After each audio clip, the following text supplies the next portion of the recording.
Right, here we are, season 4. Brand new season, brand new episode, obviously. Last time at the end of season 3, you saw us complete the season, and you seen that I had quite the war chest to spend. I have certainly gone right into spending that this season.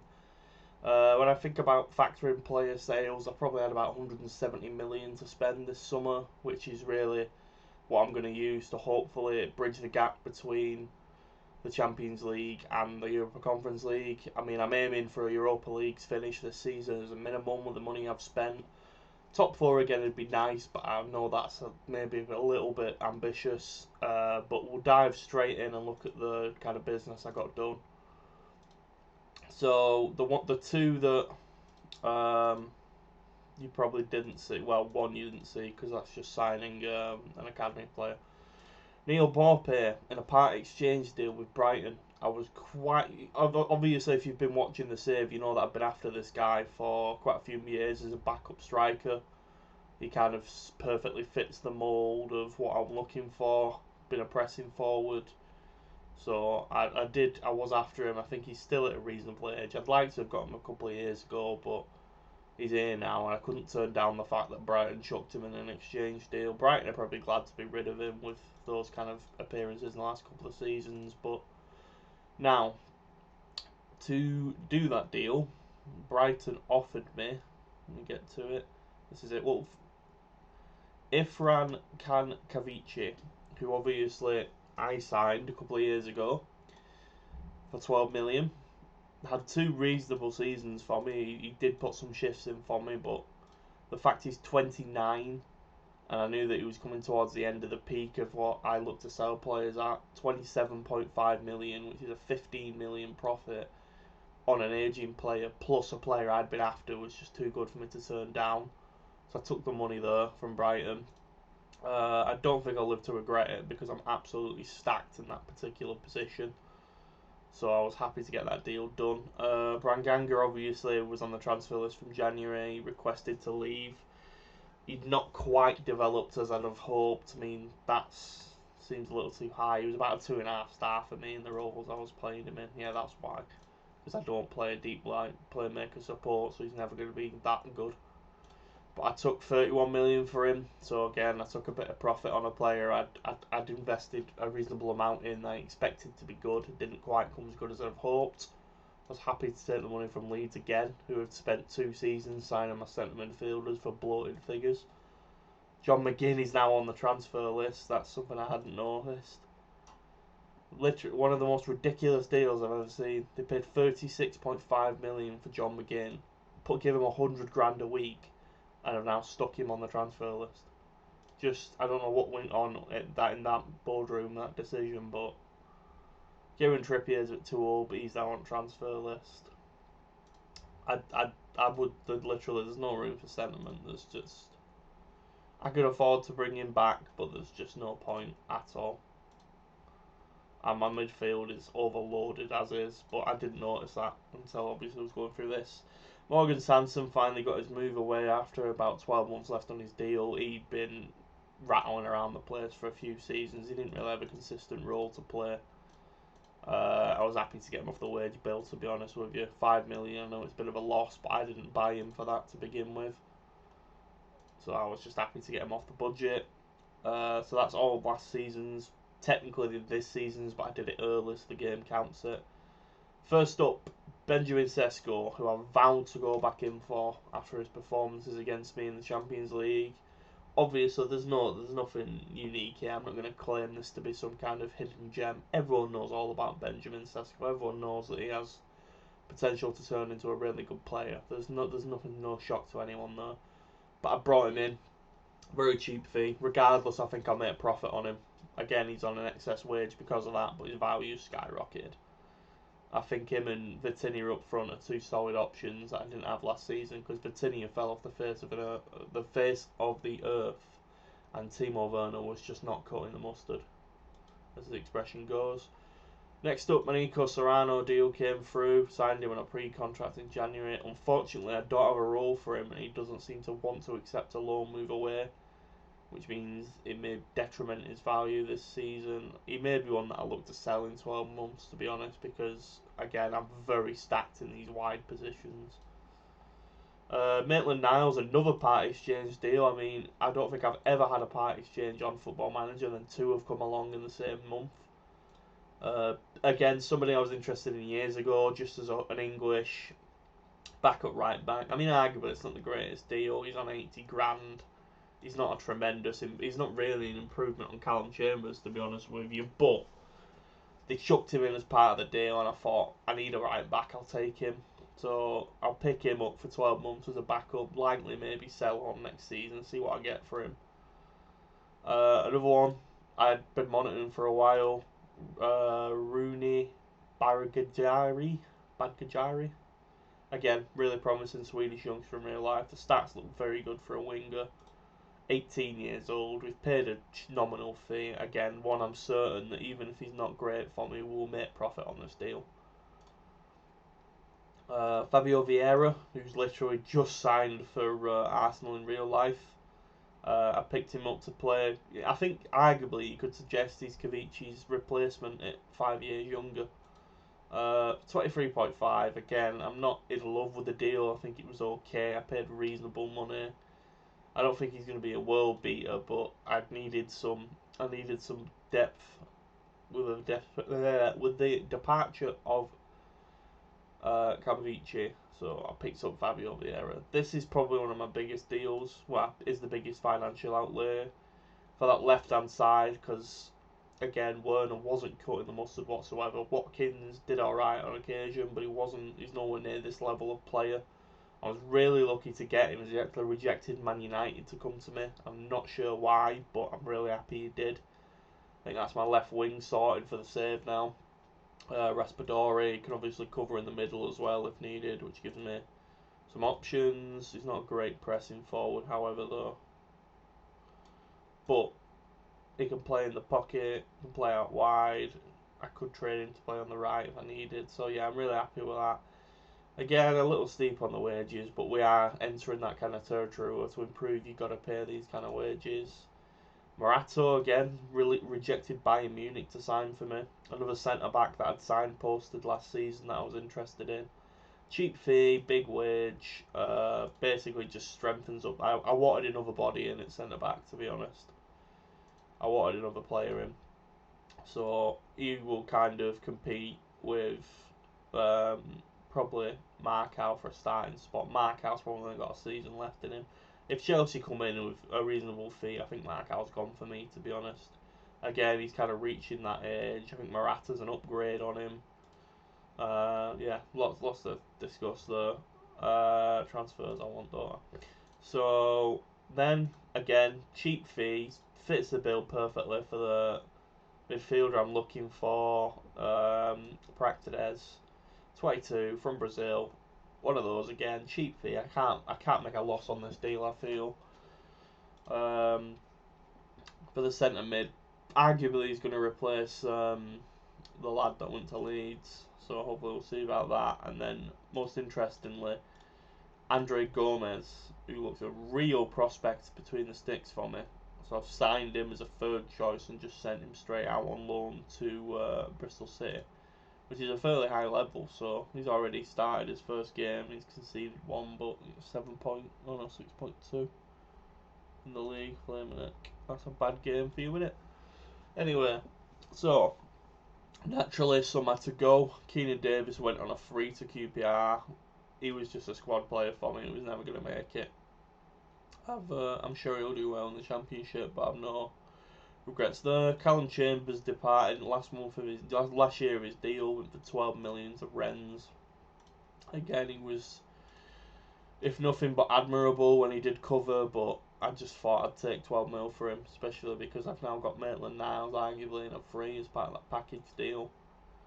Timo Werner, I washed my hands on. I self-admittedly gambled on him. The gamble didn't work. I've sold him for twice the amount I paid for him. So, I mean, I got out of there with as little scrapes as I possibly could. So Burnley is an incredibly interesting move, and I'll be interested to see how he does there. But yeah, self-admittedly, the gamble just didn't work with Timo. He was bought really initially as Vitinha's replacement on a deal that I felt offered little risk. But he came in, he was moaning half the time, he was very inconsistent, didn't deliver, and I thought after one season, I'm taking the money. So that's where Timo's gone.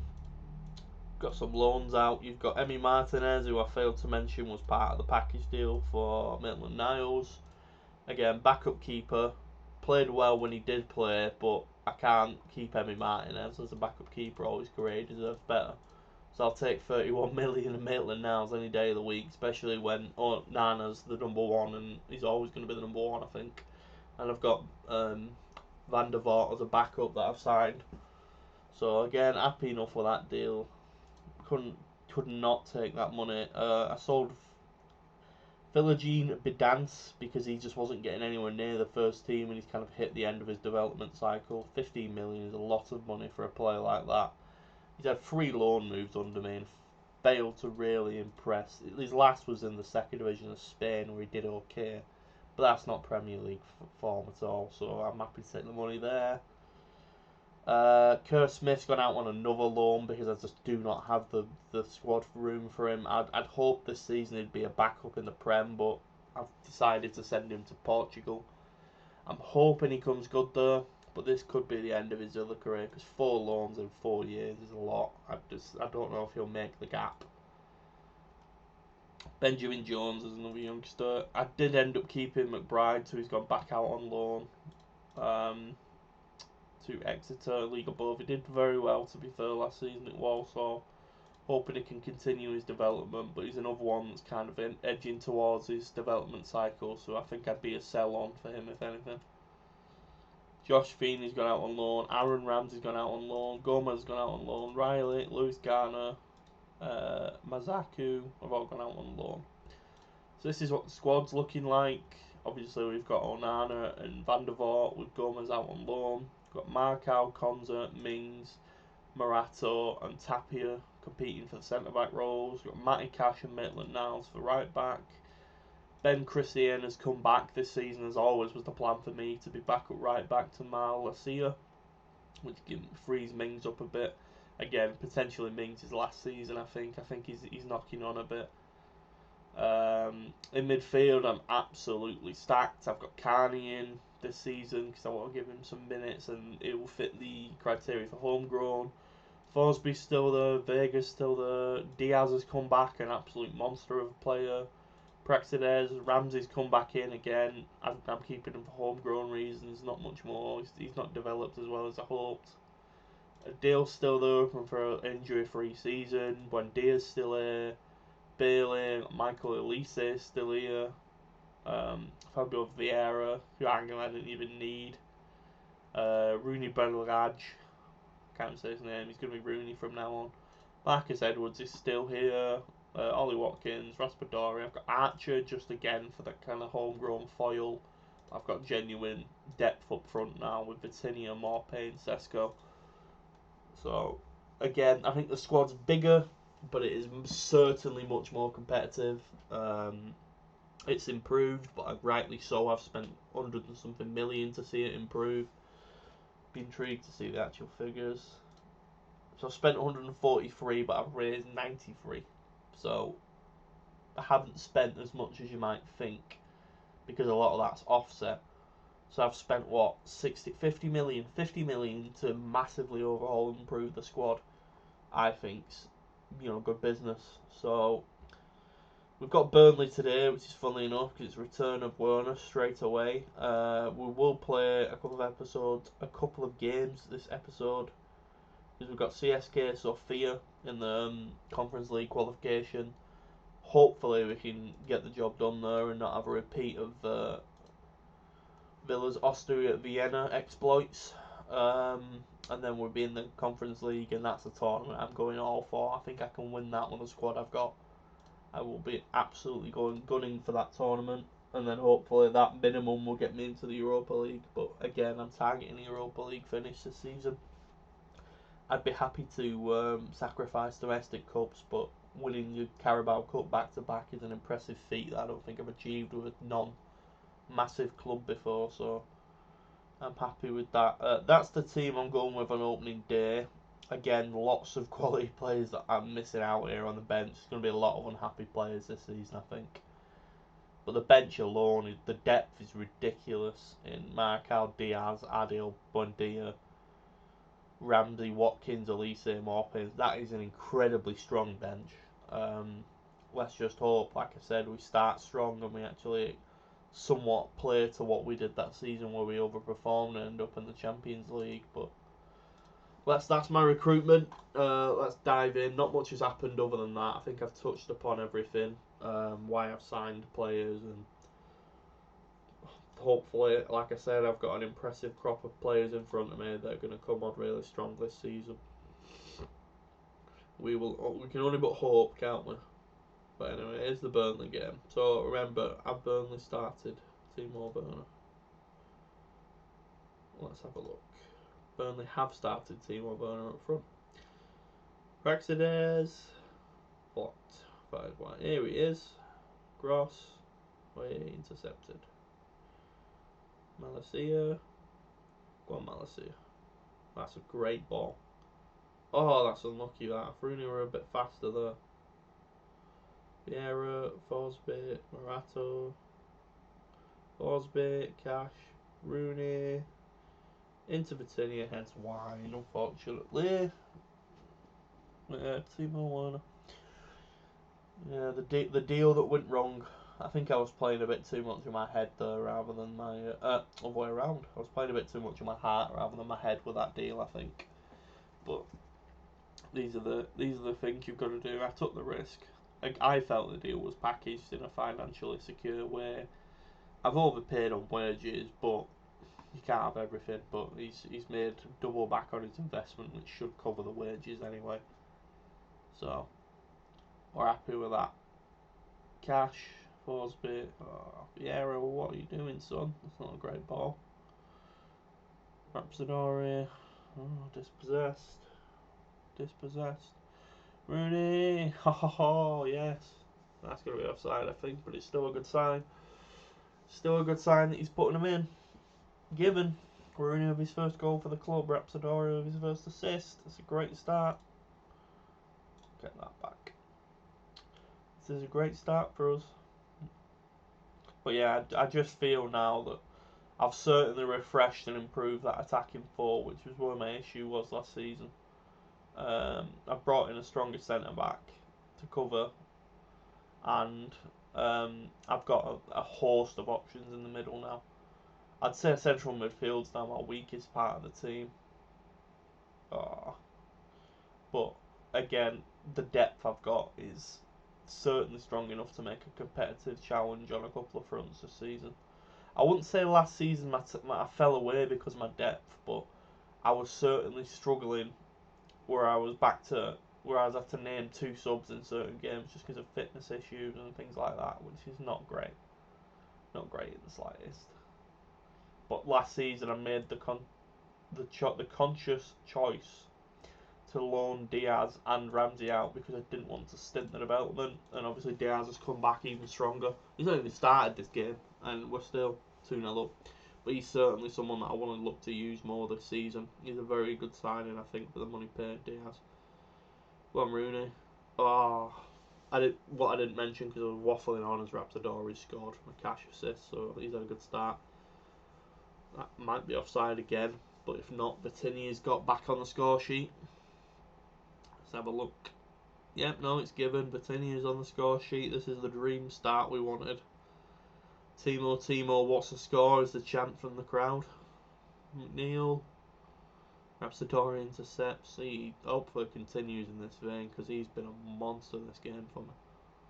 But again, I think it's a great thing that I've paid 45 million for him, and that's well worth it for someone of his quality. Vitinha does have another goal disallowed, but he's getting in the positions again, which, like I see, last season he dried up like the Sahara for some reason. It does happen with strikers on this game.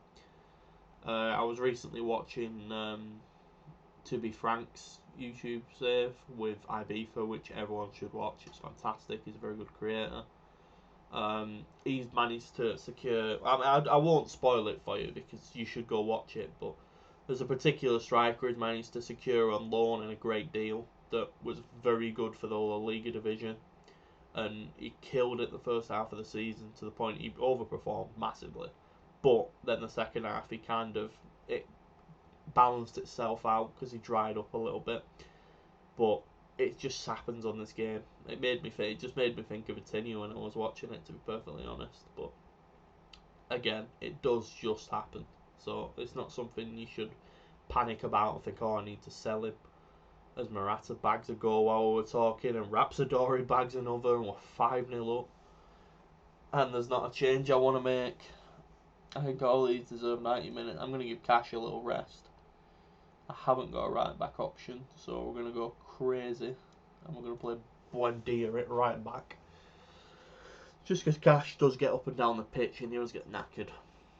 But, yeah, perfect start in the league. There'll be some rotation for this game coming up. Rapsodori's picked up a massive knock, though. I don't really want to sub him because he's on 2 goals. He won't be playing against Sofia, though, anyway, so that's not really a major issue. Timo's in, blocked. The one is offside anyway. How about that? But yeah, as I was saying, strikers on this game have a tendency to do that. Like, I'm not panicking. I brought in more competition for Vitinha because, as I was with the first season, I was kind of stuck where Ings was absolutely, to his credit, when he came in, he did okay. But I didn't feel that Vitinha had a credible threat off the bench like it was always. I was stuck playing Vitinha. Last season kind of felt a bit similar because Werner flopped. So I've strengthened my striking options this summer, and Sesko is a very admirable option off the bench, if not even to start. Just to wrap the game up, we've comprehensively battered them as we deserved. Werner does get an assist for a Piemonte goal for Burnley, but 5-1 is a great start. I haven't got any real complaints there. I kind of wish Onana had kept his clean sheet, but I have no complaints with that result. He's damaged his foot, and that's absolutely fine. Sampdoria, you get the 3 million, that's fine. I think we'll play maybe the first leg, and then we will wrap this episode up, and then we'll come back and get the second leg and etc. Interesting, right?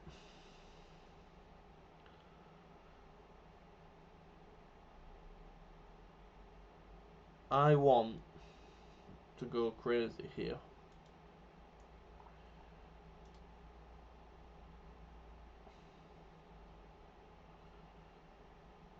Again, I don't even think seriously that I need the money, but let's be a bit crazy.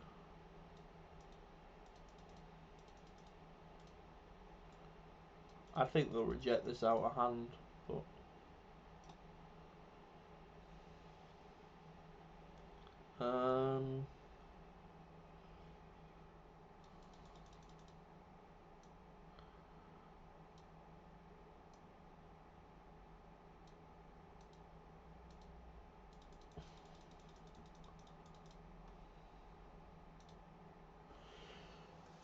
$30 million.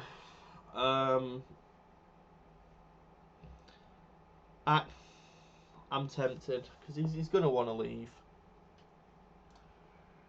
So go on. I did say if they come in with an offer. I mean, he's been okay for me. I paid 23. He's aging. I think I've replaced him. I'm kind of happy to take the money though.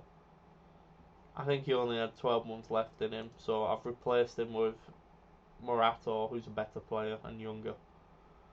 And that I'm still happy with the centre back options I've got. I'm in no rush to strengthen in the transfer window, so we'll take that money.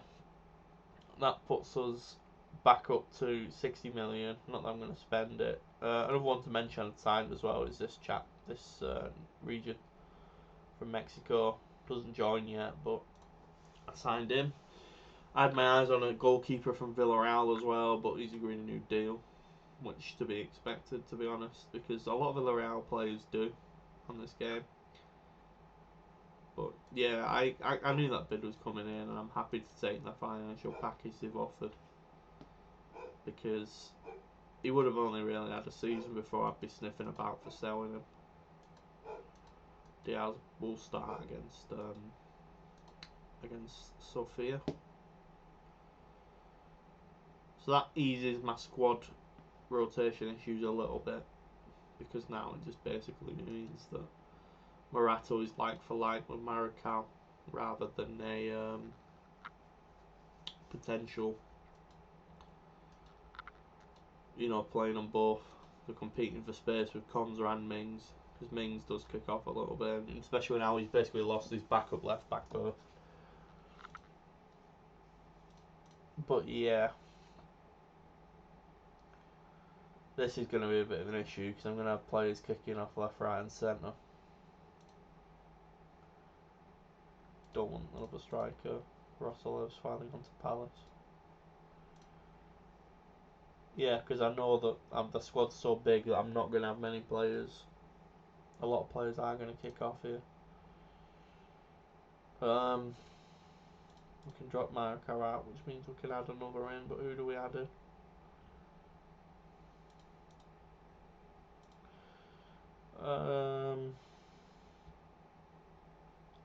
I think we had Tapia in personally. And Morpé, Vega, Edwards, Maitland Niles and Christian can stay out of it. Yeah. Star players. Yeah, well, unfortunately, I do not have the capability.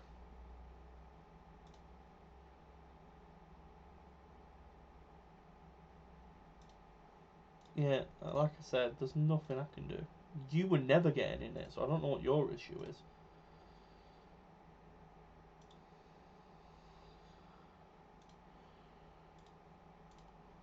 Like I said, can you not go out on loan, please? That would be best for all parties.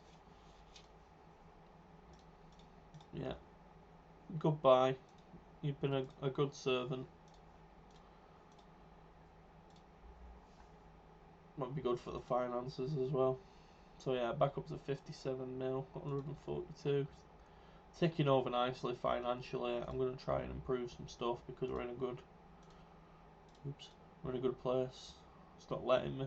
It's interesting. I'm going to try another affiliate club.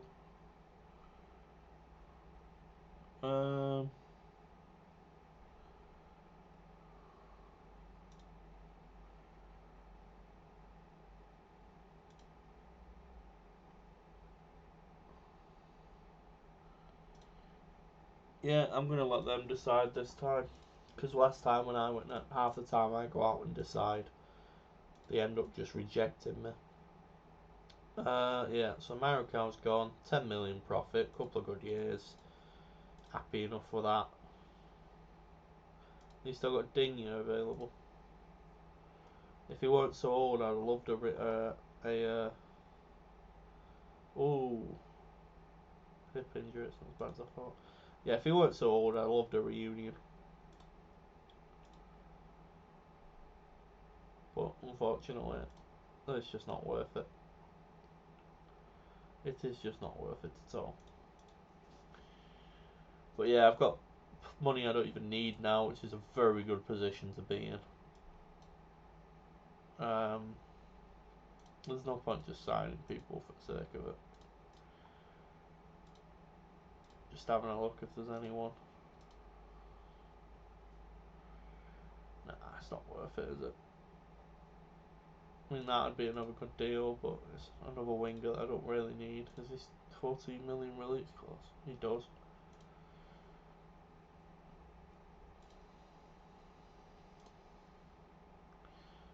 Yeah. None of these I really need at this point. Let's just dive into this game. Plenty of changes as promised. Van der Voort can have his debut. I'm going to have to stick with Cash and Malacia though. I should have thought that one through. I am going to play Tapia and Mings though. Forsby could drop out for Diaz.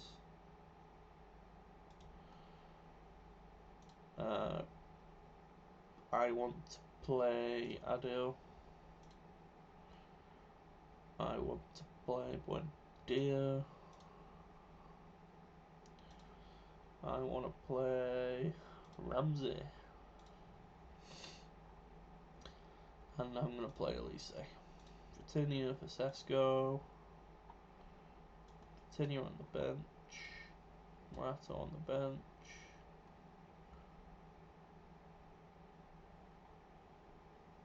What's Watkins' issue? Oh, fitness test. I'm going to rest him completely. Konza can be rested. I'm going to rest Vitinha, I think, as well. We'll go with that. We'll go with that.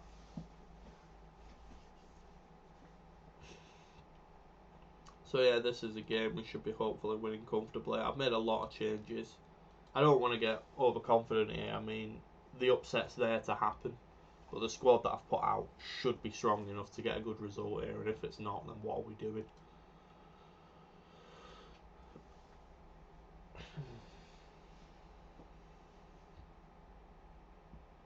But yeah. I remember Antov, if it's the same guy, being a good player. I think he was better than last year's FM though.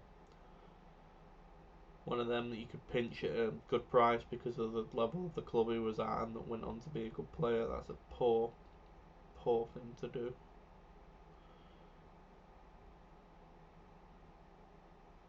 Oh, Casino. Early blemish. Tyrone Mings has picked himself up a yellow card. Oh boy, dear, what are you doing? Yuga. Vion. Antov. Vion. Antov. Yuga. Yomov. Some great names. Antov. Yomov. Antov. Yuga. They are ripping us apart. Oh my word. That's howler. That is a howler from Van der Voort. How has that gone in? Fully deserve it. This is what I was saying just before kick-off. The upset's there to happen.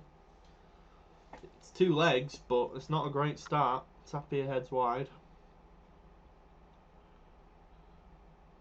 Yeah, I'm not happy with Van der Voort starting a Villa shirt. Buendia, Elise off the bar. Another free kick. Buendia. Oh, just fired wide. Just fired wide. It's been a poor first half all in though. I mean, we've come back at them, but Tapia, Buendia, Cash, Elise over the bar again. 9 shots and only 1 on target. Not a great start to the game.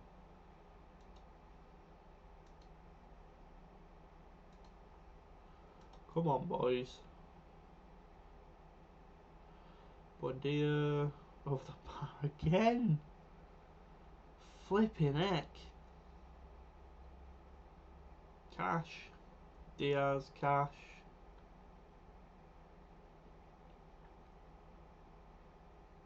Malacia, Adele. Cash. Oh.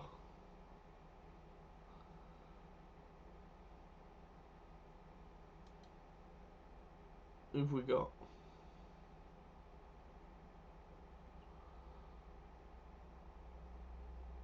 Not a great lot of options. Not a great lot of options.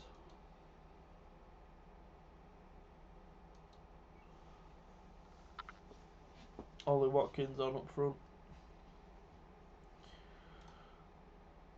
Carney in. My oh my. Come on, Bill. This is a shocking result. Buendia. Malacia. Buendia. Watkins off the bench. rescues an equaliser. It's still a poor result, but at least we're not going into Bulgaria on a negative. I would have liked to have got this game. That's Ming's going to be off. I would have liked to have got this game sorted, but it was not to be, evidently. And now I'm in the position where I'm going to have to... Oh, that's not good. That's not a good thing. I'm going to have to sacrifice Balkani, who's going to be fuming. Oh no.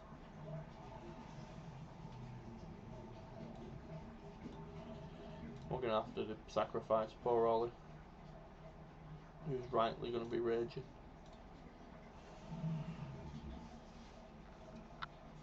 And just stick Fours being at the back. But yeah, that is a tremendous result. I am embarrassed by that result. That was a very bad result. Mings is banned, so he won't play at second leg. But yeah. Anyway. Onwards and upwards into the West Ham game. It's only the first leg. We could certainly turn that around in Bulgaria. I did play a very weak team, to be honest. Maybe that was to my detriment. Maybe I should have played a stronger team. But, you know, that kind of stuff happens. Thanks for joining me for the opening episode. Hopefully you'll be back for the second one and you're enjoying the save as much as I am. Speak soon.